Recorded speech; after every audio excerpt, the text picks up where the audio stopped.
Assalamualaikum warahmatullahi wabarakatuh. Perkenalkan nama saya Mufadilah Rahayu dan rekan saya. Perkenalkan, nama saya Alifa Fauzia Ahsan. Di sini saya akan mempresentasikan mmm, proyek kami yaitu aplikasi Ramadan Reflect dari matkul Rekayasa Perangkat Lunak Multimedia.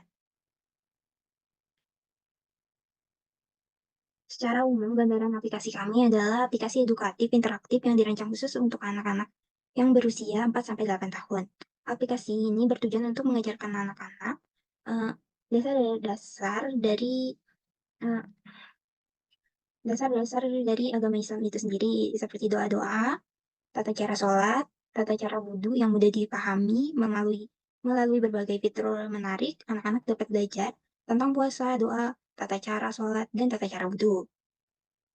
Tujuan dari aplikasi kami adalah sebagai berikut. Edukasi agama, memperkenalkan konsep Ramadan, mengajarkan anak-anak tentang apa itu niat puasa, doa puasa, bacaan takbir, tata cara sholat, dan tata cara wudhu. Doa mengajarkan niat puasa, doa buka puasa, doa sholat, bacaan takbir, dan zakat fitrah. Pengembangan spiritual. Nah, eee, di sini kami mengajarkan nilai-nilai moral dengan mengajarkan nilai-nilai seperti niat puasa, doa puasa, niat zakat fitrah, tata cara sholat, dan tata cara wudhu. Pembentukan kebiasaan positif. Eee, Tentunya dengan adanya nilai-nilai tersebut, kami menginginkan adanya kebiasaan positif yang membantu anak untuk menghafal niat puasa, doa buka puasa, niat sholat, dan niat zakat, tata cara sholat, dan lain-lain. Tentunya di aplikasi kami adalah adanya aktivitas kreatif, seperti menyediakan unsur edukasi game seperti kuis Ramadan yang condong dari materi-materi atau konten yang telah kita buat. Eee, Hiburan dan bermakna, dengan menyediakan game ini, sehingga bisa menarik anak-anak untuk eee,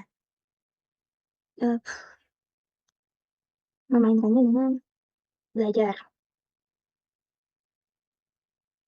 ruang lingkup. Aplikasi Ramadan ini dirancang khusus anak-anak berusia 4 sampai 8 tahun. Aplikasi ini bertujuan untuk memberikan pengetahuan dasar dengan cara edukatif. Fitur utama, permainan edukatif menyediakan permainan yang untuk menggabungkan unsur edukasi seperti game tentang edukasi Ramadan dan poin mendorong anak-anak belajar lebih banyak. Kuis Ramadan untuk menguji pengetahuan anak-anak tentang Ramadan. Target pengguna ialah anak-anak muslim berusia 4 sampai 8 tahun dan orang tua yang ingin memperkenalkan anak-anak mereka pada nilai-nilai dan praktik Ramadan. Bahasa aplikasi ini tersedia dalam bahasa Indonesia. Platform aplikasi ini dikembangkan untuk platform Android sehingga dapat diakses melalui smartphone. Desain dan antarmuka pengguna. Muka ramah anak, desain yang menarik mudah dipahami oleh anak-anak. Ilustrasi. Penggunaan ilustrasi untuk menarik minat anak-anak dan memuat belajar yang lebih menyenangkan. Referensi aplikasi ini terinspirasi dari seri belajar si kecil dari Studio Solid Kids dan Marble Mari Belajar dari Eduka Studio.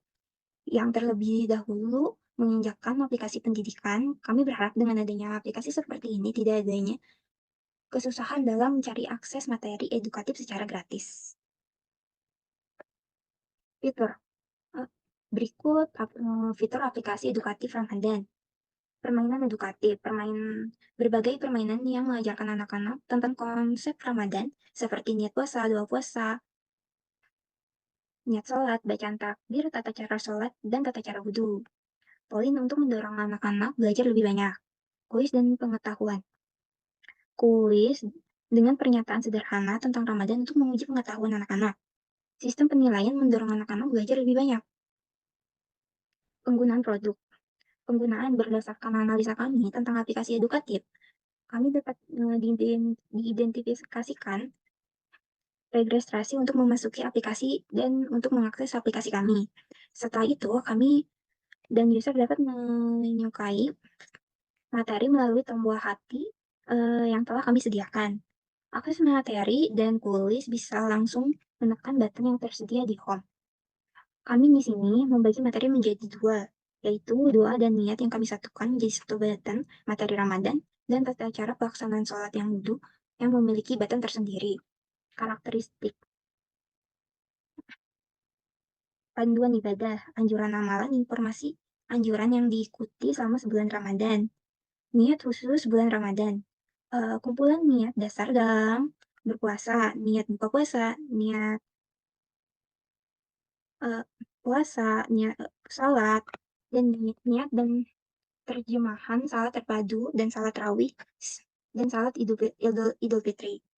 Fitur interaktif, kuis dan tanya jawab, kuis tentang pengetahuan agama dan tanya jawab seputar materi Ramadan untuk meningkatkan pemahaman pengguna. Selanjutnya akan dilanjutkan oleh rekan saya. Oke. Kebutuhan hardware dan software. Kebutuhan hardware, server dan infrastruktur jaringan. Yang pertama itu server. Kebutuhan server dengan spesifikasi tinggi untuk menangani basis data pengguna, hosting aplikasi, dan penanganan beban lalu lintas yang tinggi. Eh, itu contohnya adalah CPU, eh, prosesor multicore dengan clock speed tinggi, misalnya Intel Sun atau AMD XPG. Kedua, RAM-nya minimal 32 GB, lebih bagusnya 64 GB lebih lebih untuk kinerja optimal. Yang ketiga, storage, SSD dengan kapasitas besar, minimal 1 TB. Disarankan menggunakan NVMe untuk kecepatan tinggi. Nah, yang kedua, load balancer untuk mendistribusikan lalu lintas untuk mendistribusikan jaringan secara merata di antara beberapa server. Yang ketiga, firewall dan keamanan. Eh, perangkat firewall Perangkat firewall untuk melindungi server dari ancaman keamanan. Yang keempat, PC atau laptop. Untuk pengguna, spesifikasi standar untuk pengembangan perangkat lunak mencakup terdiri dari empat. Yang pertama CPU, Intel Core-nya minimal AI5 atau AMD Ryzen 5. Yang kedua, RAM minimal 8 GB, lebih bagusnya itu 16 GB atau lebih. Storage-nya, SSD-nya dengan kapasitas kapasitas minimal 256 GB. Dan terakhir GPU tidak selalu diperlukan, tetapi berguna untuk pengembangan yang membutuhkan pemrosesan grafis. Perangkat mobil. Perangkat mobil yang pertama itu smartphone atau tablet. Untuk aplikasi mobile, perangkat dengan spesifikasi menengah ke atas untuk pengujian dan pengguna.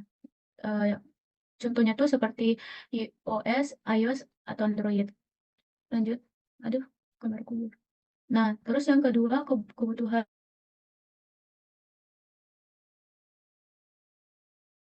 Linux, eh, distribusi seperti Ubuntu, CentOS atau Debian atau Windows Server. Terus yang kedua itu perangkat lunak pengembangan, terdiri atas dua. Yang pertama, Integrated Development Environment, Visual Studio Code. Yang kedua, compiler dan interpreter sesuai dengan bahasa pemrograman yang digunakan seperti GCC, JDK, Python, dan lain-lain.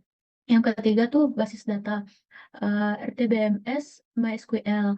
Yang keempat, framework dan library, Beacon, Visual Studio Code juga. Terus yang terakhir, alat pembelajaran dan kolaborasi. Ada dua, MS Blackboard dan communication tools, seperti WhatsApp, Discord, atau Google Meet. Kita lanjut ke desain. Desain nih, eh ini seperti contoh gambarnya, ada user what? Ini seperti ada user user data user, simpanan data user, dan data member. Nah, user ke data user, simpanan data user, simpanan data user ke laporan registrasi user, baru ke user, simpanan data usernya ke data member. Lanjut ke bawah. Data adalah eee, berisi data, dari suatu sistem informasi. Data di sini, digunakan untuk mengidentifikasi data yang berjalan, di sistem secara keseluruhan. Pada tahap ini digunakan untuk merancang sistem input dan laporan database. Lanjut ke bawah. Oh, udah. Sekian dari kelompok kami, kurang dan lebihnya mohon dimaafkan. Assalamualaikum warahmatullahi wabarakatuh.